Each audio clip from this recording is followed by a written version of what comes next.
Right, hello. Hi. We've been We've asked had, we've been asked a complicated question. yes, which we're in the traditional manner going to summarize to remove all the nuance. Yes. Um, which is broadly, I would say, what do you think are the differences between UK and US technology cultures, um, which we are going to both broaden to include marketing and advertising cultures, because we know about that, and obviously Flora is going to challenge and unpack the question at the same time. So, do you want to start with that?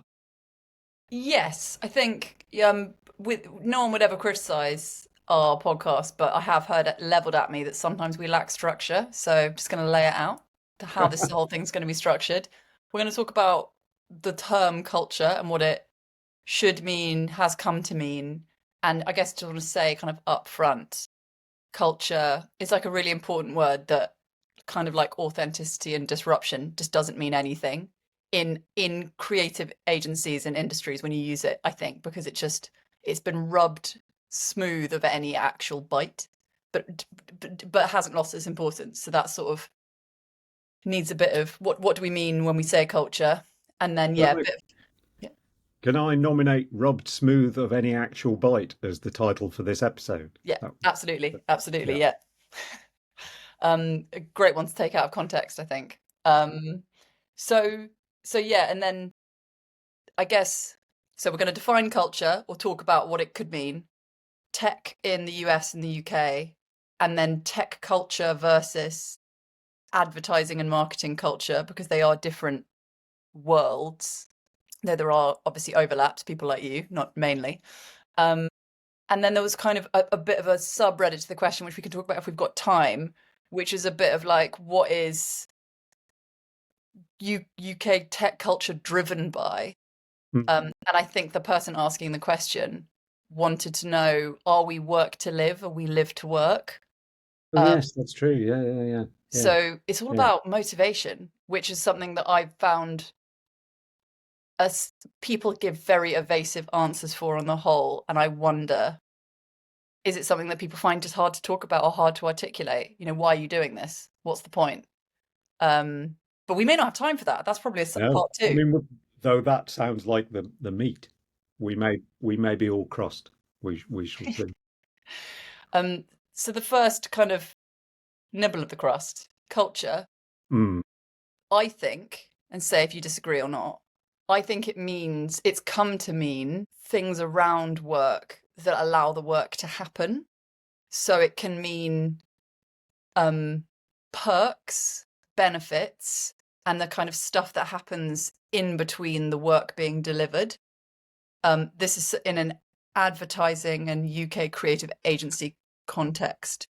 So it's pizzas, it's drinks after work. Like there was the famous example of like online yoga course, so nobody minds that you're not getting a pay rise.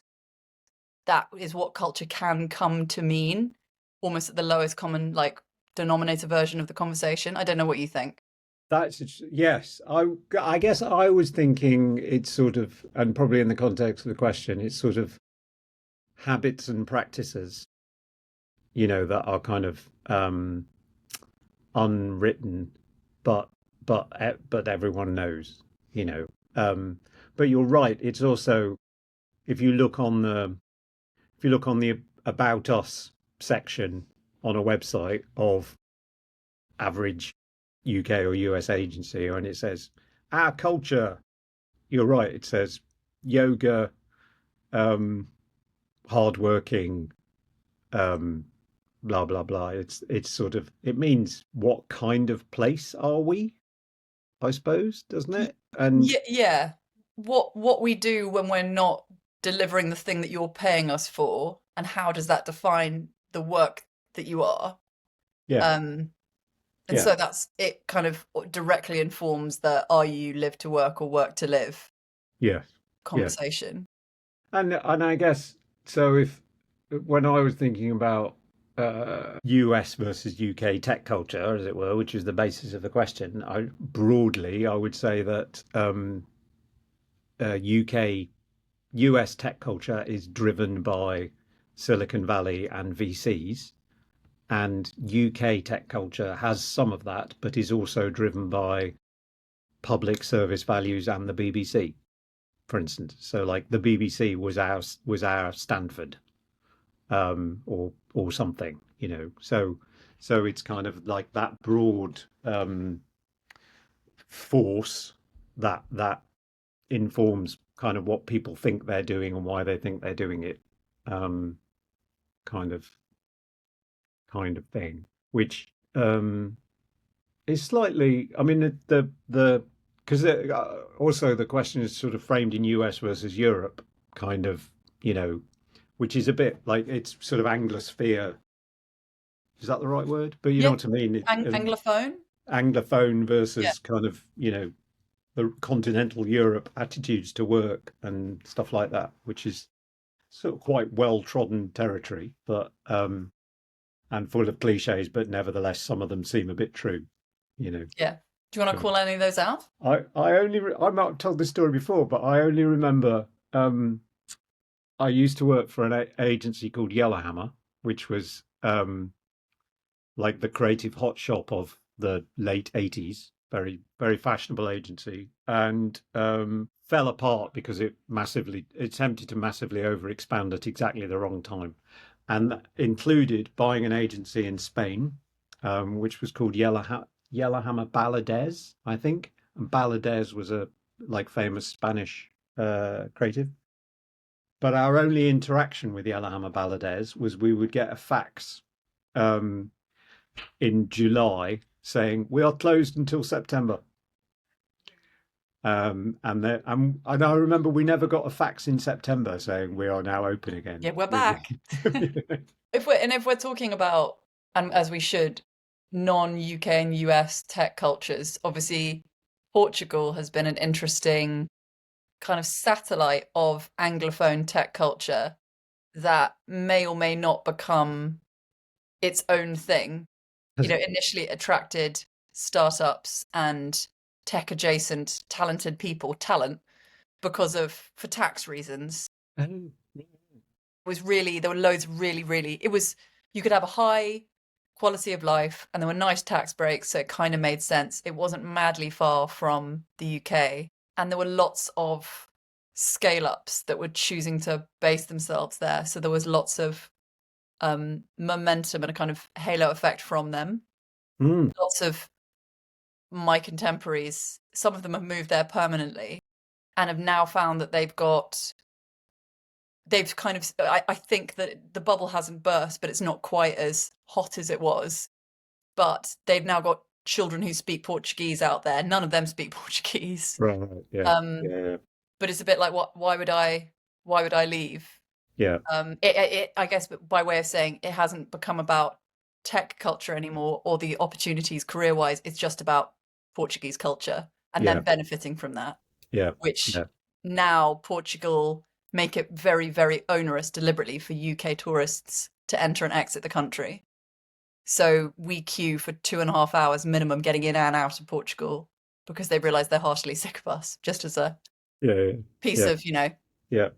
flavour. No, I remember the generational phase of that I remember was when Amsterdam, the Netherlands, was enormously generous to British and American companies and employees, for tax reasons until you reached 5 years, at which point it was impossible to leave, and but they got all the money back or something, like, as I remember. I just Mm. remember loads of people who went to Nike and Addy and um, Wyden and 180 and all those places, and it was brilliant for 5 years. And then I'm like, oh God, what shall I do now?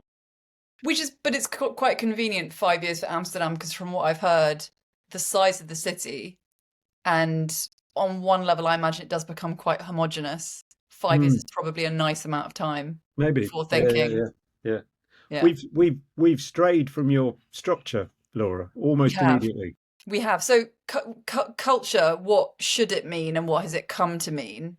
And like when we talk to clients about piercing culture, we mean what's happening in the world that's relevant, what are kind of wider tropes and events, peaks of relevance that we should be factoring in, that we could access, that we could leverage in order to make this thing, whatever it is that we're making, more resonant. When we talk about tech culture, it's not about relevance. That doesn't seem to be the conversation. It's when we talk about the culture of an organization, it's what do we what are we about? That has two problems to me. One is it's kind of frozen in time. It has to be articulated unless you're going to constantly update it. So you have to stand for something, and then does it mean you're like obsessed with after work beers for life? I think you get quite bored of those after a bit. And you're like, I can't actually drink that much beer anymore. Like, is that still what I stand for as a cultural force? And I've forgotten what the other point was. I'm sure it was really good though. I'm Probably sure good. it was too. Yeah, I'm sure it was great. I think there's just an element. Again, I've got a Canadian, a North American friend who's obsessed with the amount of holidays that we have, Mm.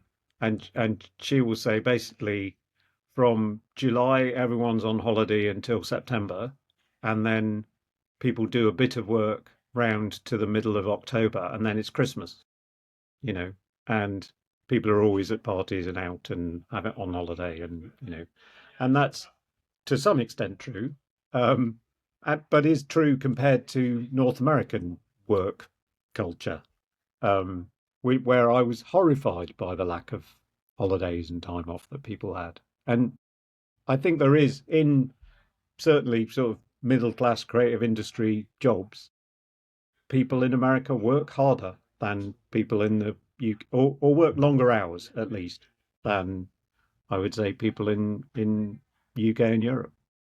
I think Yeah, that is a thing. I think it depends massively where in America you're talking about. I think like East versus West Coast have quite different approaches to work and play. Like it shows up differently. The way that they work is different. The way they talk about work is different. Um, m- the thing that I've always had in my head that Americans don't get any holidays, but they have lots more public holidays than we do. So it feels that way anyway. I'm sure that the numbers are very much on their side. I But don't think so. really, okay, I'm gonna cry. Okay, so I'm wrong on that. I'm I gonna yeah, crunch I that. mean, I thought this was going to be fact free and Yeah, no, it's therefore true. right Actually, on yeah, our we're side, but straying into fact. We're straying into fact. But uh, I guess the number one when we talk about culture to clients, it's about relevance. When we describe ourselves in cultural terms, it's rarely about that. And I yeah, that disconnect is quite odd. yeah. Um, because it But shouldn't I be. think we're talking about one word that means at least two different things here. At least, but it's used indiscriminately, right? Yeah, Like, yeah, so yeah, I feel like use different ones. yeah, yeah, yeah, yeah, Um, yeah.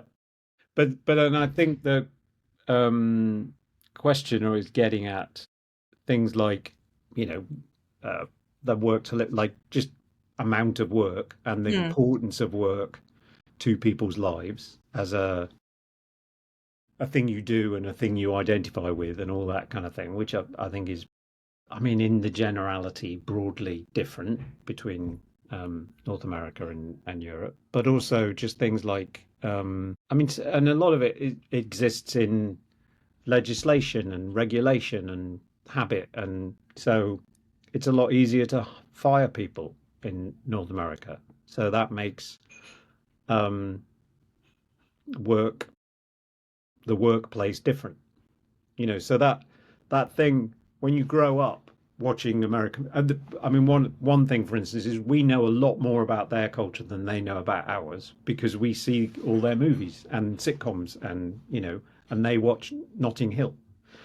So there's like you grow up in the UK, for instance, thinking that when you get fired, you have to leave that day with a box Yeah, yeah, yeah. because that's what happens in American movies. And it sort of happens like that in the States, but in the UK, it broadly doesn't. It No, takes there's forever. excruciating periods where everyone wants you to go and you want to go and you can't. Yeah. And weirdly, people don't make shows about that. So yeah, Yeah. that Yeah. isn't acknowledged. Yeah. And there's a kind of really crass point that should be made in terms of like the work to live versus live to work thing. Americans are paid a lot more than we are, like a lot Yeah. more.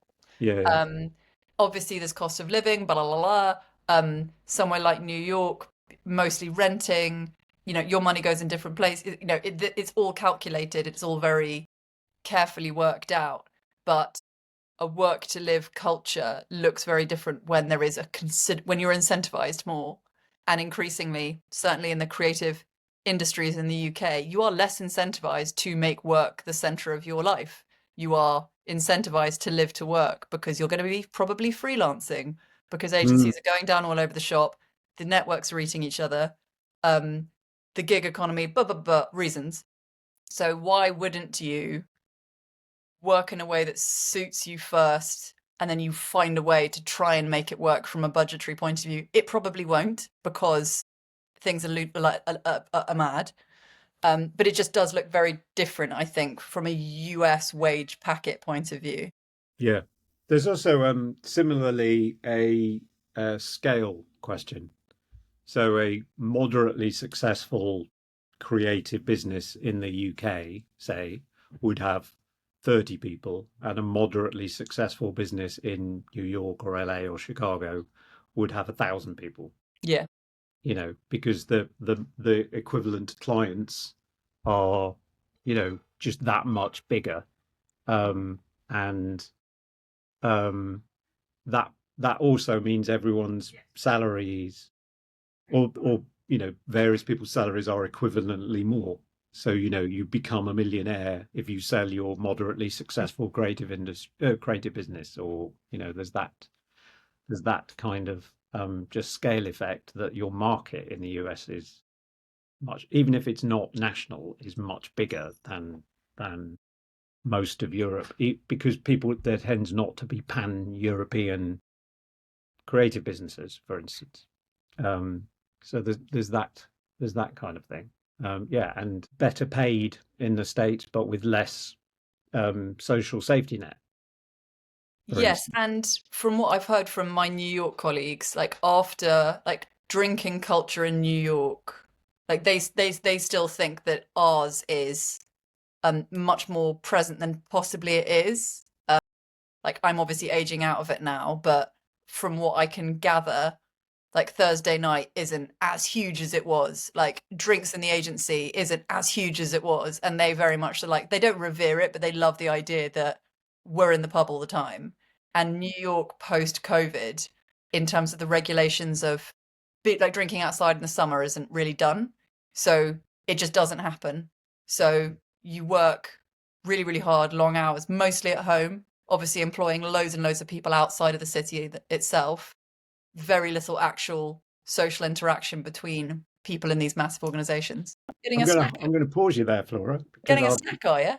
yeah, Flora, we're doing a Oh, podcast. sorry. Hi, Sam, say hello. hi, Anne. Hi, how are you?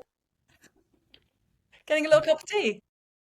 Yeah, Brooke, and And Kate, cakes. Oh my, cakes multiple. My goodness. well, half now. Half of, Half, no, that's fair. That's fair, isn't it? yeah, yeah, yeah. This is how we live on a Friday here. God, Yeah. Yeah. Speaking of work culture, yeah, it's absolutely sorted at your end. I've just had a Rocky bar. I'm looking at the empty wrapper rather sadly. you you were saying, No, so we were talking about, yeah, so US like socializing around work, which contributes to what I think this conception of working culture is like. So that I suppose if you're going to put it on a spectrum, it's like UK is seen as more social, US, and then way more extreme from what I encountered was Korea. In terms of, my first call with a Korean team involved an employee who'd had double cataract surgery the day before with gauze over both of his eyes and the camera on.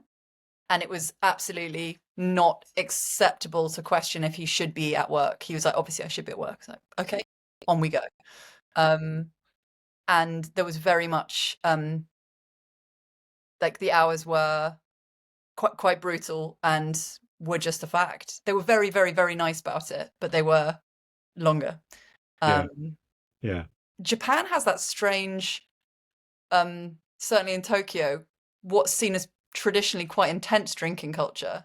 I haven't personally encountered it, so to my chagrin, so I can't comment as to whether like it's a thing. But everybody's seen the photos of the businessman kind of, asleep in the street in a quite a sweet way. Um, the story behind it probably isn't sweet, but I don't know how much that's still a thing, and if that's part of advertising over there. I'd love to find out. Love to get some Yeah, Japanese clients if any are I listening. had a phase of doing a few sort of Japanese trips for work.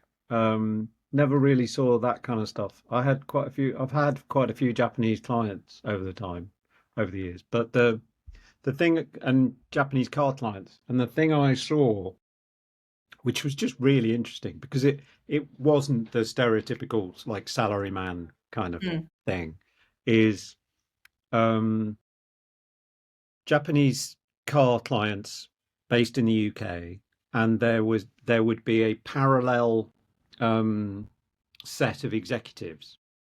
So there'd be all the UK British executives, and there'd be a parallel set of Japanese executives, sort of shadowing them basically, and not necessarily interfering unless there was a problem. At which point, sort of basically more Japanese people would arrive in your meetings um, and not necessarily say anything, but their presence would be felt through other channels and things like that. But they were, for the most part, were on 2 or 3 year secondments from their career inside the main corporation. So they'd spend time, in Europe or at, the UK office, kind of as part of their advancement in their career, and but it was like a real perk being posted abroad for that period of time. And they all arranged car swaps with all the other car companies because, for their entire career, they had to drive a Honda or a Toyota or a Nissan. But briefly, while they were in Europe, they would get to drive an Audi or a BMW. And they all did swaps. Um, and you would see you would I mean, and they just really enjoyed that year. They typically came before they had families and stuff like that, and it was like the grand tour, that kind of. It was that it felt like that, and I knew a few of them a little bit. They sort of kept their distance, but they were lovely people, just having like having a great time. And it was a time when Japanese companies were doing very well, car companies were doing very well here, so there weren't many problems to solve. It was funny. do you remember when we had a meeting with Yamaha? Do you remember that? Oh yeah, About yeah. the power of sound? That was cool. Um, where did we go to an office in Germany? I think we did. God, I've repressed most of that. Well, I remember because there were lots of musical instruments in the lobby, and we were the only ones who didn't play them because we felt it wasn't really the done thing. Yeah, And then we were told afterwards it was actually the done thing to have expressed yourself on the instruments, but they looked a bit too smart for me. yeah. That's That was maybe a long time one ago. one of the many reasons we didn't win that bit of. One other thing, just in a last ditch attempt to answer the question, is like when we talk about defining culture, or what is it? I feel like so much time and money has been spent on trying to boil down this stuff and then call it values. And Yeah, famously, because how many have we collectively done? And we all know it goes and sits in a drawer and never does anything. Maybe it will go on the wall of a building and people will ignore it there, but they're very, very, very rarely actually embedded in behavior and really lived. Um, and actually, it would be good if we could change that. I don't have a solution for it, but when people sometimes say culture, it means like what are you about? What do you stand for? And everybody has values, whether they're any good or not, but they have them.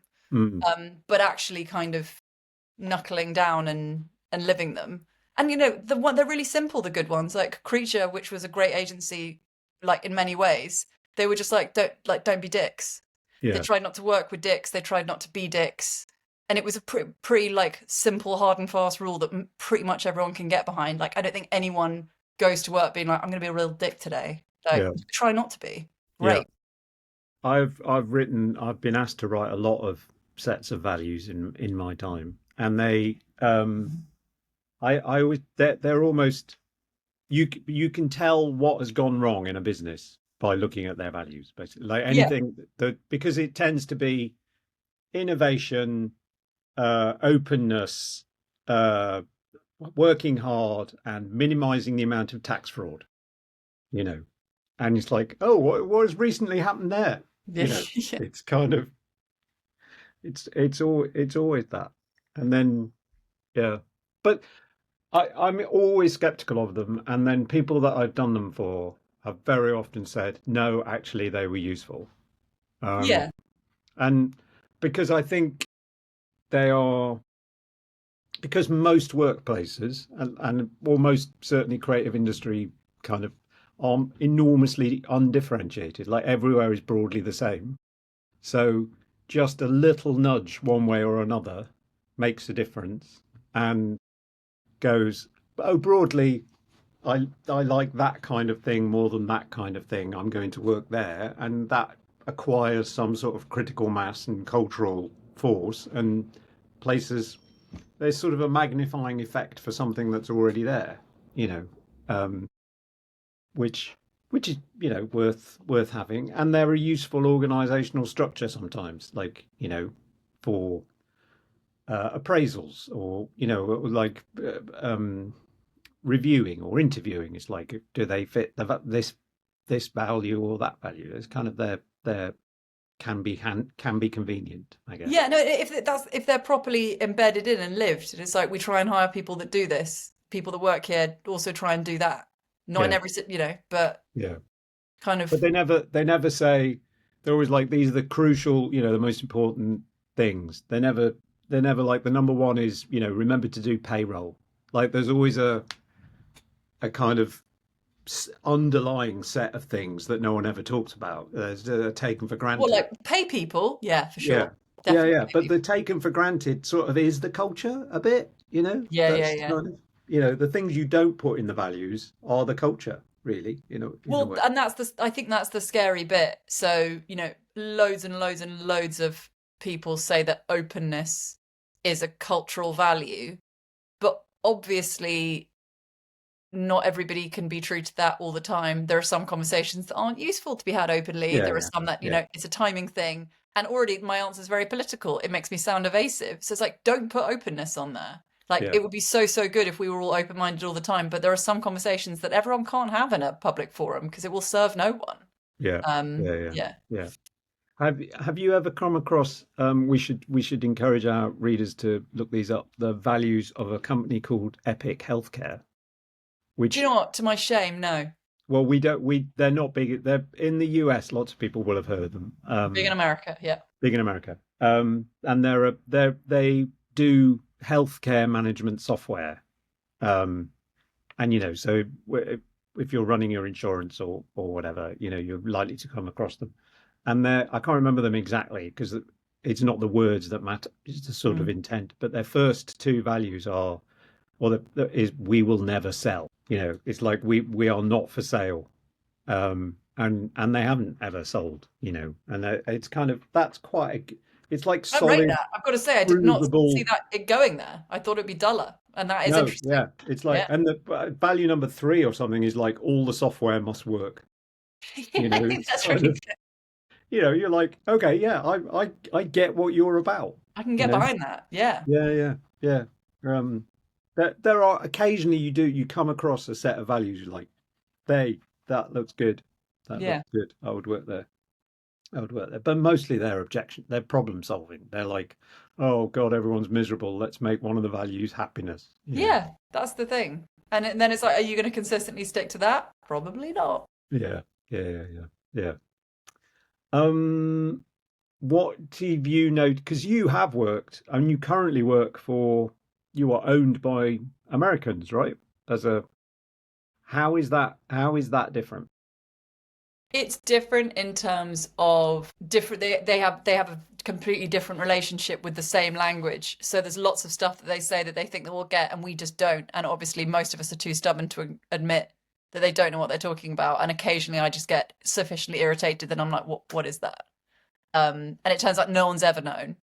Like what? Um, so like a town hall, um, is actually a really significant like company thing, and everybody in my organization thought it was a bit of a like nice to have, if you've got time, kind of turn up. No, it's the CEO, it's really important. And it's fully interactive across 3 markets. So that's good to know now that that's not an optional thing. Sharing work happens really, really differently. There are lots of Australians in New York who are really, really good at going, saw this thing, da, da, da, and it's something that I have found in Britain doesn't need a lot of active encouragement. Like, we're all kind of in the job because we like talking about work and sharing it and disagreeing about it and all that stuff. There's a real shyness, it seems, in American working culture, because it seems like it's really nailing your colors to the mast in order to be like, here's this work, what do you think about it? So there's a lot of like, here's all the work from Cannes. It's like, okay, well, that's 300 slides. What for should I be looking at and why? And that creates intense anxiety, because That's you have to make a interesting. choice fast. Right, right. Yeah, yeah, yeah. I did know. The big thing that struck me going there was just the relative amount of work that. As in lots more in America. Yeah, just I mean, not like people working harder, I think is true, but just also, Campaigns, like there's yeah, just more stuff you've got to give to there's more people. just And a lot yeah, more stuff, yeah, and so the Nike team at Wyden, one of the reasons they were very good, I think, is they just made, like 50 or 60 TV commercials a year. In the days when every TV commercial was a big deal, not, yeah, yeah, yeah. not just variant, like AI-driven variants of the same thing, but um, and the average UK, if you worked on an account in the UK, like a good, big, interesting, creative account, you might make one every 2 years, you know? Yeah, yeah, very much depends on the brand. Yeah, But but yeah, if from an account management point of view, I've been told that if you get to go on one shoot a year, that's you're in a good place. I've worked on accounts where it was one every 3 years. I've worked on some where there's 5 or 6 a year. It and really, really does depend. I personally, I think that's why one of the reasons account planning got invented in the UK is we had to fill the time between the work.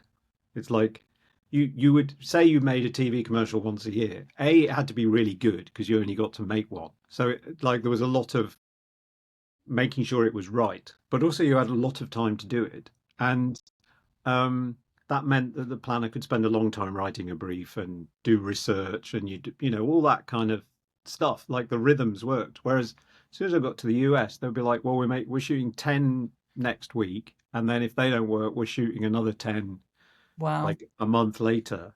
And so you just like the amount of stuff you do, you just become like better. They were just sort of better craft skills, bigger budgets, or there was an element of that, which made it a difference between effectively equivalent, what felt like equivalent businesses, like BBH in London versus BBH in New York or something. They're not the same beast just Yeah. because of the scale. I think that's a thing.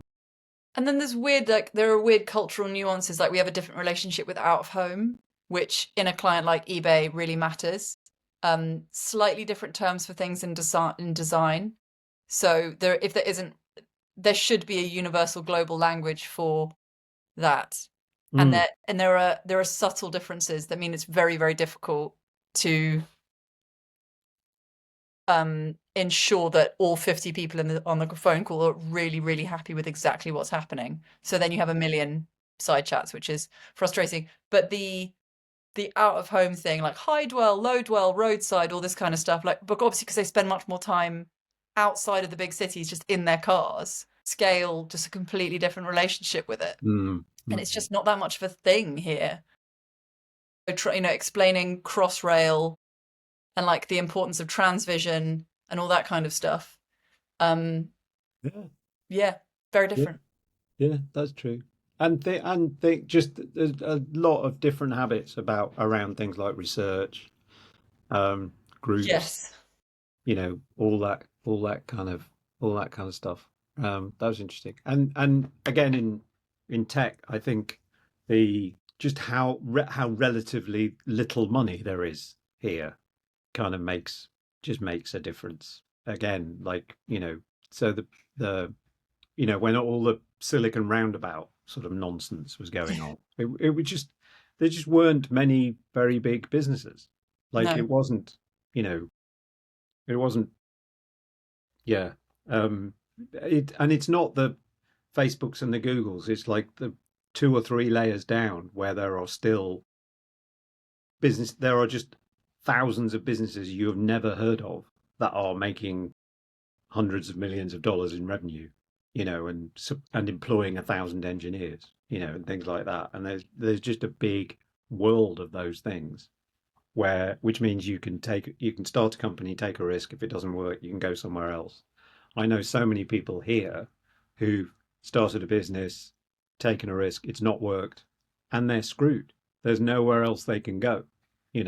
So they end up back in, going to work for Facebook, or, they're sort of that US enabled, or the culture in the US is big enough for you to try multiple times. And so they celebrate that kind of, the third or fourth startup kind of founder.